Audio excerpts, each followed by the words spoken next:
120 days weight loss சேலஞ்சில் டே 3 என்ன பண்ணேன்னு சொல்லி பார்க்கலாம். மார்னிங் பிரேக்ஃபாஸ்ட்டுக்கு வந்து மல்டிகிரெயின் மிக்ஸில் பண்ண தோசை 2 எடுத்துக்கிட்டேன். அது கூட வந்துட்டு மிக்ஸ்டு வெஜிடபிள் கூட்டு வந்து எடுத்துக்கிட்டேன். அதில் வந்து காலிஃப்ளவர், கேரட், பீன்ஸ், பட்டாணி வந்து சேர்த்துருக்கு.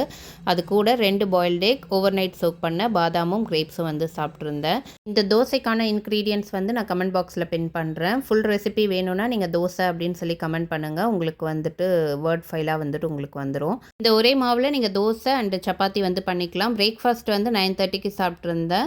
11:30க்கு வந்துட்டு மாதுளப்பழம், முளைக்கட்டின பச்சைப்பயிறு, அது கூட ஒரு வேக வச்ச நெல்லிக்காய் வந்து ஆட் பண்ணி வந்து சாப்பிட்ருந்தேன். ரீசெண்ட் டைம்ஸில் வந்து ஹேர் ஃபால் அதிகமாக இருக்குது. இதுக்கு முன்னாடி இதே மாதிரி இருந்தப்போ நான் இந்த ரெசிபி தான் வந்து சாப்பிட்ருந்தேன். ஹேர் ஃபால் வந்து கொஞ்சம் கண்ட்ரோல் ஆச்சு. ஸோ அதனால தான் டெய்லி எடுத்துக்கிறேன். லஞ்சுக்கு 1:30க்கு வந்து புடலங்காய் கூட்டு, சாதம், ஃபிஷ் ஃப்ரை, ப்ரான் வறுவல், பீன்ஸில் முட்டை போட்டு பொரியல் வந்து சாப்பிட்ருந்தேன். ஈவினிங் 6 o'clock வந்துட்டு ஒரு கொய்யாப்பழம் சாப்பிட்ருந்தேன்.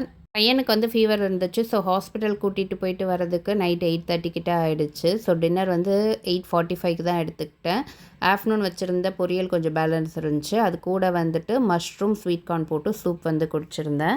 இன்றைக்கி என்னோடய வெயிட் வந்து காலையிலே செக் பண்ணிட்டேன். வெயிட் வந்து 81.8 kgs இருந்தேன். நேற்றை விட இன்றைக்கி ஒரு 100 grams வந்து கம்மியாக இருக்கேன். இன்றைக்கி டே வந்து கொஞ்சம் சுமாராக தான் போச்சு. சார்ட்டும் வந்து ஃபில் பண்ணியாச்சு. இன்றைக்கி காலையில் கொஞ்சம் சீக்கிரமாகவே எழுந்துட்டேன். 6:30க்குலாம் எழுந்துட்டேன். காலையில் பண்ண வேண்டிய ஒர்க் எல்லாம் கரெக்டாக தான் பண்ணேன். இந்த ஸ்கின் கேரில் தான் கொஞ்சம் கோட்டை விட்டுறேன். அதை மட்டும் கொஞ்சம் கரெக்ட் பண்ணணும். மற்றபடி மீதி எல்லா ஒர்க்கும் பண்ணேன். டின்னர் வந்து லேட்டாக தான் வந்து சாப்பிட்ருந்தேன். நான் முன்னாடியே சொன்ன மாதிரி.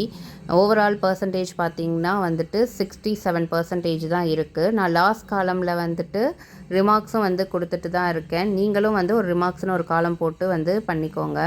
ஒருத்தவங்க சொல்லியிருந்தாங்க, சார்ட் ஃபில் பண்ணலாம் எங்களுக்கு டைம் இல்லை, இதை விட சிம்பிளியஸ்ட் மெத்தட் ஏதாவது இருந்தால் சொல்லுங்கன்னு சொல்லியிருந்தாங்க. எவ்வளவோ விஷயத்துக்கு டைம் ஸ்பெண்ட் பண்ணுறீங்க. உங்களுக்காக ஒரு 10 நிமிஷம் டைம் ஸ்பெண்ட் பண்ணி பண்ணுங்கள். கண்டிப்பாக டிஃப்ரென்ஸ் தெரியும். மறக்காமல் ரெசிபிக்கு கமெண்ட் பண்ணுங்கள். நாளைக்கு வீடியோவில் பார்க்கலாம். பாய்.